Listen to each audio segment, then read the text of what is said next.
Alam nyo ba na may setting sa ating mga YouTube channel para dumami po ang views at ang ating mga subscribers. So, kailangan po nakaset up ito sa ating mga YouTube channel. Open lang natin ang Chrome browser. Tap natin ang 3 dots. Kailangan po naka-desktop site. Naka-check po dapat itong desktop site dito sa gilid. Dito po sa may search engine, itype lang natin ang youtube.com. Ilagay nyo po ang inyong mga YouTube channel sa inyong mga Chrome browser. Tap natin ang profile. Tap view your channel.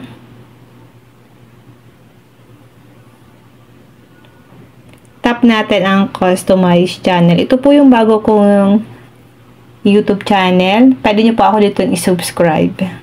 Tap natin ang customize channel. Dito po sa pinakababa, may nakalagay po dyan na settings icon. I-tap natin ang settings icon. Sa currency guys, kailangan po naka US dollar. Tap natin ang channel. Country of residence, kung nasaan kayo guys, halimbawa nasa Philippines, ilagay nyo po siya guys sa Philippines. Dito po sa keywords, ilalagay po natin dito ang ating YouTube channel. Yung title ng ating mga video guys, ilalagay din po natin dito.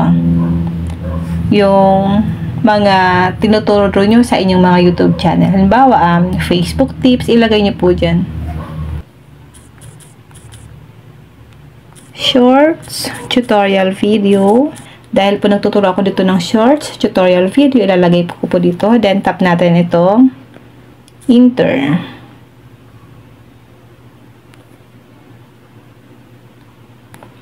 Ayan guys, dapat nakaganyan. At ilagay nyo po dyan guys ang inyong mga YouTube channel para once na sinearch po ang inyong mga YouTube channel, madali po itong makita. Tap natin itong advanced settings. Sa advanced settings po may nakalagay dito, do you want to set your channel as made for kids? Kung para po yan guys sa mga kids, pipiliin nyo po dito ang yes, set this channel as made for kids. Pero kung hindi po siya guys made for kids, piliin nyo po itong no, set this channel as not for kids. Ayan guys. Then, swipe natin pataas. The captions, hindi ko na po inilagyan. Ayan. Allow viewers to clip my content. Ayan guys. Ito yung sa akin. So, dito naman tayo sa feature eligibility.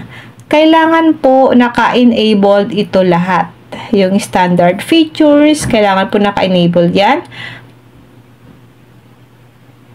Then, itong intermediate features, kailangan po naka-enable. Advanced features, kailangan po guys, naka-enable din po yan. Then, kapag okay na yan guys, itap na po natin ang save.